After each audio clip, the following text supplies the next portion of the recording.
आप जो है, क्योंकि सर ऐसा है, अधिकारियों को हो चाहे किसी को, सबकी तनख्वाह पहली तारीख को खाते में आ रही है, कोई दिक्कत किसी को नहीं है। दिक्कत हमारे गांव वालों को है, जिनकी रोजगार जुड़ा हुआ है, दादा परदादा काम कर रहे हैं। सर आप जो है एक बार डीएफओ साहब को बोलिए तो सही, संवाद कीजिए कम से कम गांव वालों से। आपको कैसे पता है कि नहीं बोला मैंने? नहीं बोला, मैं खुद बोला किसी को। आए साहब, डीएफओ साहब आपके पास आए कोई डीएफओ साहब?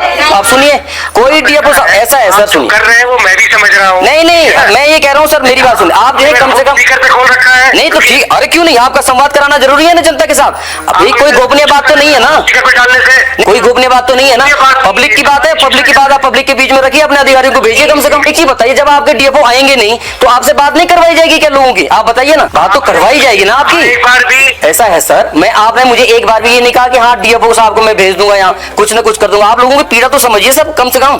आप जो वहाँ पे जो समझाना चाह रहे, जो नैरेटिव है ना, मैं उसका भाग नहीं हो सकता। नैरेटिव क्या होता है? आप इतने दिनों से, मैं आपके पास कब आया था? कम से कम मुझे 1 महीने होने वाला है, आज तक जो है कोई समाधान निकला नहीं, तो क्या हम लोग बोलेंगे नहीं? जिस तरीके से क्यों चाह रहे हैं, अरे क्या तरीका क्या होता है सर? एक चीज बताइए, तरीका क्या होता है? तरीका यही तो है, संवाद कर रहे हैं, संवाद जो है आप लोगों के सामने बात रखिए कम से कम। आप अपने अधिकारियों को भेजिए ना। तैयार तो है नहीं। क्यों? आप अपनी बात बार बार जो है इस तरीके से रखिए ना, वो जो है वो स्वीकार्य नहीं है। सुनने के लिए मैं तैयार बैठा। मैंने आपको बताया ना कि अगर आप कह रहे हैं कि डीएफओ साहब के लेवल पे कार्रवाई नहीं हुई, मैं अभी डीएफओ साहब को बात करके उनको दोबारा जो है इंस्ट्रक्शन देता हूँ, अब मैं पूछता हूँ उसमें क्या हुआ। ठीक है, ओके, थैंक यू।